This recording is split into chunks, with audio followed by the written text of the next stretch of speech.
Hello learners, welcome to my channel enlighten knowledge. आज हम study करने जा रहे हैं आपकी मैक्रो इकोनॉमिक्स का एक अलग topic, that is monetary policy. अब क्या होता है कि हमारी जो गवर्नमेंट है वो दो तरीके की पॉलिसीज़ अपनाती है इकोनॉमिक्स में। तो पहली है आपकी मॉनेटरी पॉलिसी और सेकंड होती है आपकी फिस्कल पॉलिसी। तो मॉनेटरी पॉलिसी को हम लोग इस वीडियो में डिटेल में डिस्कस करेंगे, जानेंगे कि मॉनेटरी पॉलिसी होती क्या है, क्या इसके ऑब्जेक्टिव्स होते हैं और क्या ये टारगेट्स लेके चलती है। तो वीडियो शुरू करने से पहले आपको बता देती हूँ, आप मेरा टेलीग्राम चैनल ज्वाइन कर सकते हैं। वहाँ पर हर एक वीडियो की आपको पीडीएफ फाइल अवेलेबल हो जाएगी। साथ ही में फेसबुक पेज को भी लाइक कर दीजिएगा, लिंक आपको डिस्क्रिप्शन बॉक्स में मिल जाएगा। शुरू कर लेते हैं। सबसे पहले हम लोग जानते हैं कि मॉनेटरी पॉलिसी होता क्या है। देखो राजी, क्या होता है कि एक गवर्नमेंट को अपनी जो मनी का फ्लो है उसको कंट्रोल करने के लिए ना, जैसे हम कहते हैं कि मनी की सप्लाई को कंट्रोल करना है, ठीक है, या फिर मनी कितनी अवेलेबल होनी चाहिए लोगों के हाथों में, कितना इंटरेस्ट रेट होना चाहिए। कई बार क्या होता है हमारी इकोनॉमी में इन्फ्लेशन आ जाता है, डिफ्लेशन आ जाता है। तो दैट मीन्स जो गवर्नमेंट है मॉनेटरी पॉलिसी से ही इन चीज़ों को कंट्रोल कर सकती है। अब यहाँ पे टर्म क्या है, मॉनेटरी। मॉनेटरी का मतलब क्या होता है, मनी से रिलेटेड। तो जो भी पॉलिसीज़ बनाई जाती हैं वो कौन बनाता है, जो हमारी कंट्री का एक सेंट्रल बैंक होगा, सबसे बड़ा बैंक होगा। जैसे कि इंडिया में कौन है, आपका रिजर्व बैंक ऑफ इंडिया है, ठीक है ना।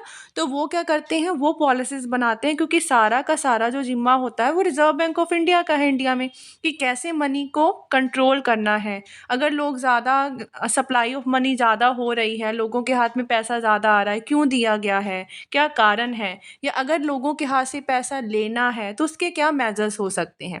तो ये सारा कुछ देखता कौन है, एक मॉनेटरी पॉलिसी ही देखती है। अब हम लोग डिटेल में डिस्कस कर लेते हैं that monetary policy refers to that policy through which central bank of the country controls. एक ऐसी पॉलिसी जिसमें क्या है, जो सेंट्रल बैंक होता है आपकी कंट्री का वो क्या कंट्रोल करता है। सबसे पहली चीज़ the supply of money, second है आपका अवेलेबिलिटी ऑफ मनी, और थर्ड है आपका द कॉस्ट ऑफ मनी, या फिर हम लोग कह सकते हैं द ट्रेड ऑफ इंटरेस्ट। ठीक है भी, क्या आपका मनी का कॉस्ट पर इंटरेस्ट रेट क्या लग के चलेगा, ताकि हम लोगों ने जो ऑब्जेक्टिव्स अपने सेट किए हुए हैं हम उनको क्या कर सकें, अटेन कर सकें, आपकी इकॉनमी में ग्रोथ स्टेबिलिटी लेके आ सकें। तो मॉनेटरी पॉलिसी के थ्रू ही हम लोग ये सारी चीज़ें कर सकते हैं। दो monetary policy instrument the central bank impact credit supply to the economy which in turn impact the market rate of interest।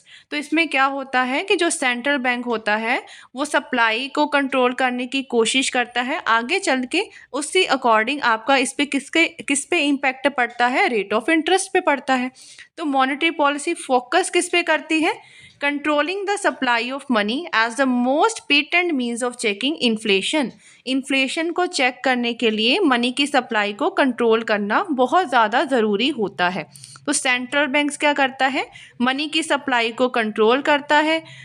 और ये कैसे कर सकता है, अपनी करेंसी के फ्लो को कैसे कंट्रोल किया जा सकता है, ठीक है ना। तो वो किस थ्रू करेगा, सेंट्रल बैंक्स के थ्रू करेगा, सॉरी कमर्शियल बैंक्स के थ्रू करेगा, क्योंकि आरबीआई एक अपेक्स बैंक है, उसके नीचे जितने भी कमर्शियल बैंक्स हैं वही कंट्रोल क्या है कर सकते हैं मनी के फ्लो को। अब नेक्स्ट चीज़ हम लोग डिस्कस करते हैं, ऑब्जेक्टिव्स क्या होते हैं मॉनेटरी पॉलिसी के। हमने एक चीज़ पढ़ी थी जब मैं आपको मीनिंग करवा रही थी कि हर इकोनॉमी को ग्रोथ एंड डेवलपमेंट चाहिए अपनी कंट्री में। तो जो ऑब्जेक्टिव्स बच्चे आप मन में सोच के चलते कि हमारी कंट्री में देखो फुल एम्प्लॉयमेंट होनी चाहिए, इकोनॉमिक ग्रोथ होनी चाहिए, ठीक है ना, बी स्टेबिलिटी होनी चाहिए इकोनॉमी में, या फिर हम कह सकें कि जो इकोनॉमिक इनइक्वालिटी है वो कम से कम होनी चाहिए। तो ये सारे ऑब्जेक्टिव्स हर एक कंट्री के होते हैं जो हमें अचीव करने होते हैं। तो वहीं सेम मॉनेटरी पॉलिसी के भी कुछ ऑब्जेक्टिव्स हैं। पहला है आपका फुल एम्प्लॉयमेंट। फुल एम्प्लॉयमेंट का मतलब क्या होता है, अब ये देखो कोई पर्सन है वो काम करना ही नहीं चाहता, ठीक है ना, तो उसको हम लोग बेरोजगार नहीं कहेंगे। सपोज करो ना काम मिल रहा है लेकिन वो क्या है, काम करने की इच्छा ही नहीं रखता, उसको बेरोजगार थोड़ी कहेंगे। एक ऐसा फुल एम्प्लॉयमेंट क्या होता है, एक ऐसी सिचुएशन जहाँ पे सारे पर्सन्स जो कि जिनके पास एबिलिटी है काम करने की, वो काम करने की इच्छा भी रखते हैं, जितना वेज रेट चल रहा होगा प्रिवेलिंग रेट ऑफ वेजेस पे, और उनको काम मिल जाता है, उसी को क्या कहेंगे, फुल एम्प्लॉयमेंट की सिचुएशन कहेंगे ना। अब यहाँ पे हमने कौन से पर्सन्स लिए हैं, जिनके पास एबिलिटी है, जो काम करना चाहते हैं, विलिंग है, और वो क्या है, उनको उनकी प्रिवेलिंग रेट ऑफ वेज पे काम मिल पा रहा है। सो टू अचीव इट, इस चीज़ को अचीव करने के लिए the level of demand and output need to be substantially raised. हमें क्या है, अपनी डिमांड बढ़ानी पड़ेगी, आउटपुट बढ़ानी पड़ेगी। समझ लग गया? देखो रजे, क्या है, प्रोडक्शन बढ़ेगी। प्रोडक्शन किससे बढ़ेगी? लोगों ने डिमांड बढ़ाई है, आपको प्रोडक्शन बढ़ानी पड़ेगी। अब प्रोडक्शन करवाने के लिए किसकी ज़रूरत पड़ेगी? लेबरर की पड़ेगी ना। तो लेबर बढ़ाओगे, दैट मीन्स आप उनको एम्प्लॉयमेंट दे रहे हो, तो यही तरीके से क्या है, एम्प्लॉयमेंट जनरेट होती है। इस पर्पस के लिए अब सरकार करे क्या? सरकार क्या अपनाती है? That is called the cheap money policy, जो हमने प्रीवियस वीडियो में भी डिस्कस किया था। चीप मनी पॉलिसी को दूसरा नाम क्या देते थे? क्रेडिट एक्सपेंशन का। कि जब क्या है, हमें क्रेडिट को एक्सपैंड करना होता है, मतलब लोगों के लिए काम करना होता है, हम रेट ऑफ इंटरेस्ट को क्या करते हैं, कम रखते हैं, ठीक है, ताकि लोगों के हाथ में क्या है, पैसा ज़्यादा से ज़्यादा आ सके, ताकि वो उन पैसे से ज़्यादा निवेश कर सकें, ज़्यादा खर्चा कर सकें। उससे क्या होगा, डिमांड बढ़ेगी। क्लियर है ना? डिमांड बढ़ेगी, प्रोडक्शन बढ़ेगी, और अपने आप ही लोगों को क्या है, एम्प्लॉयमेंट मिलनी स्टार्ट हो जाएगी। तो ये देखो यहाँ पे अब मॉनेटरी पॉलिसी क्या अडॉप्ट कर रही है? Cheap money policy. अब आ गया ना कि मॉनेटरी पॉलिसी क्यों इंपॉर्टेंट है इकोनॉमी के लिए। Second point, economic growth. Economic growth का मतलब क्या होता है? अब ग्रोथ एंड डेवलपमेंट दोनों अलग अलग चीज़ें हैं, ठीक है। इकोनॉमिक ग्रोथ होता है क्वांटिटेटिव टर्म्स, जैसे कि मैं कहूँ कि नेशनल इनकम बढ़ाना, पर कैपिटा इनकम बढ़ाना, वो होती है आपकी इकोनॉमिक ग्रोथ। इकोनॉमिक डेवलपमेंट होता है कि जो इकोनॉमिक डेवलपमेंट का पार्ट ही होता है इकोनॉमिक ग्रोथ। वो कैसे? डेवलपमेंट में हम लोगों ने national income, per capita income बढ़ानी है, साथ में स्टैंडर्ड ऑफ लिविंग लोगों का, एम्प्लॉयमेंट जनरेट करना है, प्राइस स्टेबिलिटी रखनी है, मतलब जो भी और सारे क्वालिटेटिव मेजर्स होते हैं ना, जो भी ऑब्जेक्टिव्स होते हैं, उनको भी पूरा करना है, पॉवर्टी दूर करनी है, ठीक है ना। तो ये होती है इकोनॉमिक डेवलपमेंट।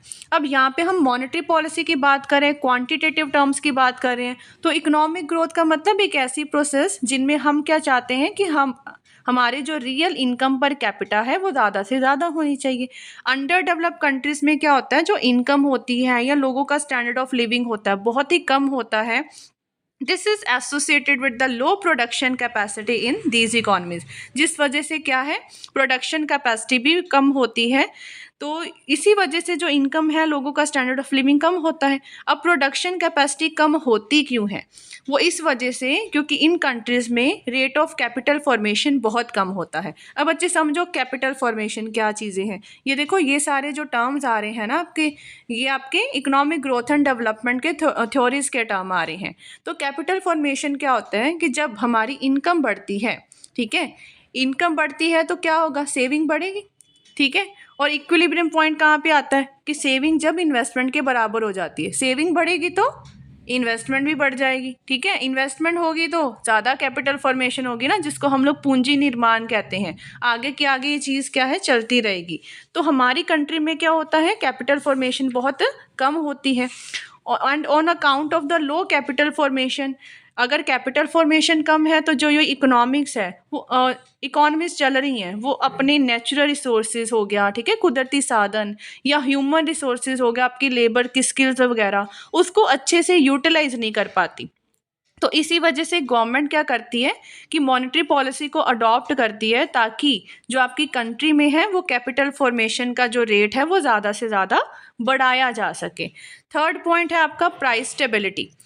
अनदर जो ऑब्जेक्टिव है मॉनेटरी पॉलिसी का, वो क्या होता है कि हमारे जो कीमत होती है वो स्टेबल रहे, क्योंकि कीमतों में बहुत ज़्यादा फ्लक्चुएशंस आती रहती है ना, बड़ी तेज़ी से आता है, उछाल आ जाता है, कई बार बहुत मंदी का दौर आ जाता है। तो इस चीज़ को भी स्टेबल करना बड़ा ज़रूरी होता है इकोनॉमी में। तो हम देखते हैं यहाँ पे कि प्राइस स्टेबिलिटी का मतलब क्या होता है कि कंट्रोल करना वाइड फ्लक्चुएशन जो कि आपके जनरल प्राइस लेवल में आ रही हैं, consistently upward trend of pricing. अगर प्राइसेस बहुत ज़्यादा कॉन्टीन्यूसली बढ़ रहे हैं तो उसको क्या कहते हैं, इन्फ्लेशन।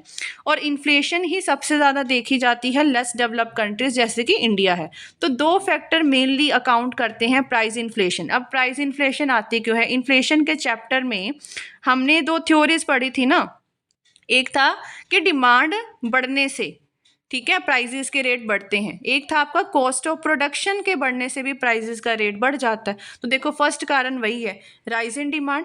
अब डिमांड बढ़ गई, पीछे से सप्लाई है नहीं, प्राइसेस अपने आप बढ़ेंगे, ठीक है। और सेकंड क्या है, फॉल इन प्रोडक्शन, प्रोडक्शन कम हुई है। क्यों? क्योंकि आपका जो कॉस्ट ऑफ प्रोडक्शन है, मतलब जो इनपुट्स हैं, आपकी कैपिटल हो गई, ठीक है, या और भी जो इक्विपमेंट्स है, कॉस्ट ऑफ प्रोडक्शन, वो क्या हो गया, बढ़ गया। इसी वजह से तो इन्फ्लेशन आती है।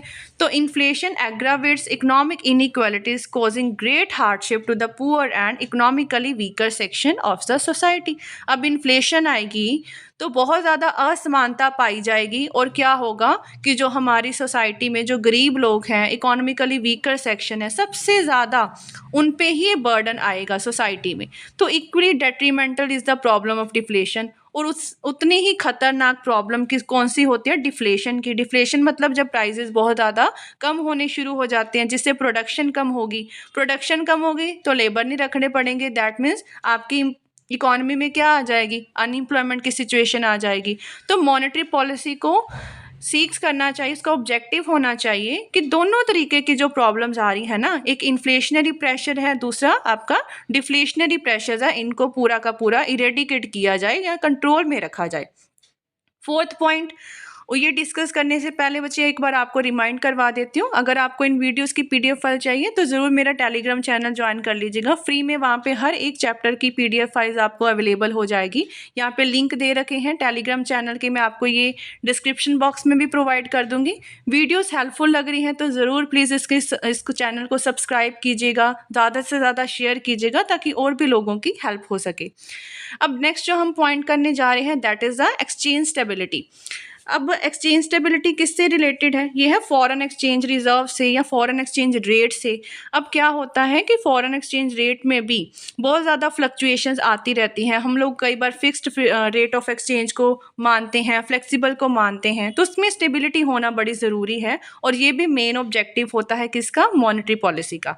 एक्सचेंज रेट स्टेबिलिटी किससे लिंक्ड है, स्टेबिलिटी आए किसमें, बैलेंस ऑफ पेमेंट्स में। एंड मॉनेटरी पॉलिसी सीक्स करते हैं to regulate the foreign exchange reserve इस तरीके से ताकि आपके जो उसकी सप्लाई है, डिमांड है, इंटरनेशनल मनी से रिलेटेड है ना, इंपोर्ट एक्सपोर्ट से, तो उसमें भी क्या हो, बैलेंस हो जाए। अब देखो अगर जी बैलेंस ऑफ पेमेंट क्या होता है, ये एक तरीके का एक अकाउंट होता है, डिटेलिंग होती है, जिसमें हम लोग देखते हैं कि कितने एक्सपोर्ट हो रहा है, कितना इंपोर्ट हो रहा है, ठीक है ना। तो इसको बैलेंस करना बड़ा ज़रूरी है। ये ना हो कि आपकी इकॉनमी में हमेशा इंपोर्ट्स ही ज़्यादा रहें एक्सपोर्ट से, तो ये अनफेवरेबल बैलेंस ऑफ पेमेंट हो जाएगा। तो दैट मीन्स क्या है, मॉनेटरी पॉलिसी का ये भी ऑब्जेक्टिव होता है कि आपके एक्सचेंज रेट्स को भी स्टेबल करके रखना। फिफ्थ है आपका reduction in the economic inequalities. Capitalist और मिक्स्ड इकोनॉमीज़ में क्या होता है, बहुत ज़्यादा इनइक्वालिटीज़ पाई जाती हैं। आपकी जो वेल्थ है, इनकम है, उसमें इसमें क्या हो जाता है, as a result the society is divided into two classes. Society को दो भागों में बांटा जाता है। पहली होती है आपकी रिच और दूसरी होती है पुअर, ठीक है ना, दो क्लासेस होती हैं। और रिच क्लास क्या करती है, पुअर क्लास को बहुत ज़्यादा उसका शोषण करती है, एक्सप्लॉइट करती है। तो मॉनेटरी पॉलिसी क्या एक इंस्ट्रूमेंट है जिससे आपके जो इनकम है, वेल्थ है, उसमें एक इक्विटेबल डिस्ट्रीब्यूशन आ सके। क्योंकि हम लोग क्या चाहते हैं कि पुअर के पास ज़्यादा उनको सुविधाएं दें, उनके पास पैसा ज़्यादा है, ताकि हम लोग उनको दोनों को सेम लेवल पे लेके आ सकें। तो इसमें क्या होगा कि वीकर सेक्शंस के लिए हम लोग ये रखेंगे ना, भी लो रेट ऑफ इंटरेस्ट पे उनको क्रेडिट फैसिलिटी अवेलेबल हो जाए, ठीक है। तो हम लोग जैसे टैक्स रेट्स भी लगाते हैं ना, वैसे वो फिस्कल पॉलिसी का हिस्सा है, हम उसमें भी पढ़ेंगे कि टैक्स कई बार बढ़ा दिए जाते हैं कि इनकी वजह से, कि जैसे जैसे इनकम बढ़ेंगे टैक्स का रेट भी बढ़ेगा। तो वो तरीका क्या है, भी रिचेस से पैसा लेके आप लोग पुअर्स की हेल्प कर रहे हो। वैसे ही मॉनेटरी पॉलिसी भी क्रेडिट को डिलीवर करने में भी काम करती है, भी वीकर सेक्शंस को ज़्यादा से ज़्यादा क्रेडिट फैसिलिटीज़ अवेलेबल हो। तो ये आपके कुछ ऑब्जेक्टिव्स हैं मॉनेटरी पॉलिसी के। नेक्स्ट पढ़ते हैं targets of the monetary policy. अब हम मॉनेटरी पॉलिसी के जो टारगेट हैं, ठीक है ना, monetary policy target to control the following 3 parameters. अब 3 तरीके के पैरामीटर्स जो हैं वो मॉनेटरी पॉलिसी कंट्रोल करना चाहती है। सबसे पहली चीज़ और बहुत इंपॉर्टेंट चीज़ है वो है आपकी supply of the money. Supply of money का मतलब क्या होता है? That refers to the currency issued by the monetary policy and the demand deposit with the commercial banks. अब देखो, सप्लाई ऑफ मनी, मनी की सप्लाई करना, इसका मतलब करेंसी से रिलेटेड है कि कितने नोट, ठीक है ना, आरबीआई कितनी सप्लाई कर रही है मनी की, कितनी करेंसी इशू कर रही है आपकी मॉनेटरी अथॉरिटी, और जो डिमांड डिपॉजिट्स आपके पड़े हैं किसके पास? कमर्शियल बैंक्स के पास। डिमांड डिपॉजिट समझते हो ना, भी हमने पैसा जमा करवाया हुआ है कमर्शियल बैंक के पास, अब मुझे जब ज़रूरत होगी, जब डिमांड होगी, मैं वहाँ से पैसा क्या है निकाल सकती हूँ। तो that is also the part of the supply of money. तो जो ऑप्टिमम सप्लाई ऑफ मनी है, required that the central bank of a country adopts a flexible system of not issuing. तो हमें क्या चाहिए कि ऑप्टिमम सप्लाई ऑफ मनी के लिए क्या चाहिए होता है कि सेंट्रल बैंक एक फ्लेक्सिबल सिस्टम अपनाए, ठीक है ना, रिजिड सिस्टम ना अपनाए जो बड़ा कठोर हो, फ्लेक्सिबल अपनाए, जब जैसे ज़रूरत होगी हम नोट क्या है नए के नए इशू कर देंगे। और banking institution should be expanded to facilitate demand deposit with the bank. और ज़्यादा से ज़्यादा बैंक इंस्टीट्यूट होने चाहिए ताकि वहाँ पे फैसिलिटी मिल सके किसकी? डिमांड डिपॉजिट्स की। अब इस तरीके से तो सप्लाई होगी मनी की। सेकेंड देखो बच्चे, रेट ऑफ इंटरेस्ट, या जिसको क्या कहा जाता है? Cost of money. Rate of interest एक अनदर इंपॉर्टेंट पैरामीटर होता है मॉनेटरी पॉलिसी का। तो क्या होता है, अंडर डेवलप्ड कंट्रीज में ज़्यादातर कौन सी चीज़ अपनाई जाती है? ये पहले भी डिस्कस किया था हमने, चीप मनी पॉलिसी। लेकिन किस में अपनाई जाती है? एग्रीकल्चर और आपके इंडस्ट्रियल सेक्टर में। अब ऐसा ही क्यों किया जाता है? क्योंकि ना कई बार क्या होता है, जो स्पेक्यूलेटर्स होते हैं या जो होल्डर्स होते हैं, ठीक है ना, जमा करके रखने को ज़्यादा महत्वता देते हैं, तो वो मिसयूज़ करते हैं बड़ा ज़्यादा। क्योंकि ऐसे तो क्या है, उनको भी कम रेट ऑफ इंटरेस्ट लगेगा, लेकिन उसको उनको फ़ायदा ना हो, जिस वजह से ये ज़रूरी हो जाता है हम पॉलिसी कैसी अपनाएं? Policy of discriminating rate of interest. ये कहीं ना कहीं बड़ा ज़रूरी है, भेदभाव करना। हम कहते हैं कि भेदभाव नहीं करना चाहिए, लेकिन इसमें पॉलिसी भेदभाव क्यों कर रही है? क्योंकि इन लोगों से बचा जा सके। क्या होगा कि जो हमारे टॉप के सेक्टर्स होंगे, जो प्रायोरिटी सेक्टर्स होंगे, उनको तो क्या है, कम रेट ऑफ इंटरेस्ट चार्ज किया जाए, जैसे कि छोटी इंडस्ट्रीज़ हो गई। लेकिन जो लोग अनप्रोडक्टिव पर्पस के लिए लोन्स लेते हैं, ठीक है ना, उनको क्या है, रेट ऑफ इंटरेस्ट ज़्यादा से ज़्यादा चार्ज किया जाना चाहिए। तो हो गया ना, भी ये पॉलिसी ज़रूरी है, discriminating policy rate of interest की, ताकि उनके पास पैसा कम आ सके ना, उनके पास मनी रिड्यूस हो सके। तो रेट ऑफ इंटरेस्ट जनरली क्या है, ये हमारा रेस किया जाता है इन्फ्लेशन के टाइम में, जब हमारा खर्चा होता है, ठीक है, जिनको हमें कम करना पड़ता है। देखो, रेट ऑफ इंटरेस्ट ज़्यादा ही रखेंगे इन्फ्लेशन के टाइम में, क्योंकि उसमें क्या हम लोग चाहते हैं भी हमारी इकॉनमी स्टेबल हो जाए। तो जो जो खर्चा है वो हम लोग कम करेंगे, ठीक है, कम वहाँ से लोन उठाएंगे, कम उसको क्रेडिट फैसिलिटी मिलेगी, लोगों के खर्चा कंट्रोल में आना शुरू हो जाएगा। अब बच्चे क्या होता है, ये इन्फ्लेशन आती है, क्यों? हमने पढ़ा ही है भी, डिमांड ज़्यादा हो जाती है ना, तो प्राइसेस इंक्रीज़ होने शुरू हो जाते हैं। अब लोगों के हाथ में अगर पैसा ज़्यादा दे दोगे, डिमांड और ज़्यादा बढ़ जाएगी, तो रेट ऑफ इंटरेस्ट हमें ज़्यादा करना पड़ेगा ना, ताकि लोग क्या है, खर्चा कम से कम कर दें और ये चीज़ स्टेबल हो जाए। लेकिन डिप्रेशन में क्या होगा, बिल्कुल इसका उल्टा होगा। डिप्रेशन के टाइम ऑफ पीरियड में रेट ऑफ इंटरेस्ट को कम कर दिया जाता है, ताकि लोग जो है ना, ताकि लोग क्या है, आपके डिप्रेशन के टाइम ऑफ पीरियड में बच्चे हमने क्या देखा कि प्राइसेस कम होने शुरू हो जाते हैं, लोग डिमांड भी कम करते हैं कि सारी चीज़ें कम, मतलब इन्वेस्ट नहीं करना चाहते। इसी वजह से क्या है, रेट ऑफ इंटरेस्ट कम रखा जाता है, ताकि और ज़्यादा इन्वेस्टमेंट हो, लोग ज़्यादा से ज़्यादा चीज़ें खरीदें, खर्चा ज़्यादा करें। तो हम लोग क्या करें, एक तरीके से क्रेडिट को अवेलेबल करवा रहे हैं लोगों के पास में डिप्रेशन के टाइम ऑफ पीरियड में। तो ये देखो, कंट्रोल हो जाता है ना, सारा कुछ मॉनेटरी पॉलिसी की वजह से ही हो रहा है। लास्ट पॉइंट आपका है अवेलेबिलिटी ऑफ द मनी। तो in the words of DC Rowan, the availability of money is defined as the ease with which at any given rate of interest money can be borrowed from the financial institution। अब देखो, availability of money क्या होता है, money को available करवाना। तो जो money को अवेलेबल करवाने का मतलब क्या है, कि आसान हो जाए कि किसी भी रेट ऑफ इंटरेस्ट में आप लोग मनी को किसी भी बैंक या फाइनेंशियल इंस्टीट्यूशन से बोरो कर सके। In fact availability of money refers to the credit control. मतलब क्रेडिट को कंट्रोल करने के लिए ये चीज़ यूज़ की जाती है। ये बहुत अच्छा पैरामीटर होता है मॉनेटरी पॉलिसी का। Invariably people tend to identify monetary policy at the policy of a credit control. तो अगर हम लोग मॉनेटरी पॉलिसी की बात करें, इसका मतलब हम लोग यहाँ पे किसकी बात कर रहे हैं? क्रेडिट को कंट्रोल करने की। तो ये सारी चीज़ें हैं, देखो ये अलग अलग इंस्ट्रूमेंट अपनाए जाते हैं। आगे हम लोग वीडियो में डिस्कस करेंगे भी जो आपकी मॉनेटरी पॉलिसी में कुछ क्वांटिटेटिव पॉलिसी इंस्ट्रूमेंट्स होते हैं और कुछ क्वालिटेटिव होते हैं, ठीक है ना। दोनों ही बड़े ज़रूरी इंस्ट्रूमेंट होते हैं, तो नेक्स्ट वीडियो में डिस्कस कर लेंगे।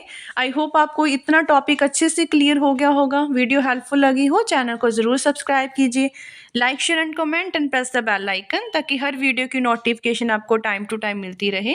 Thank you.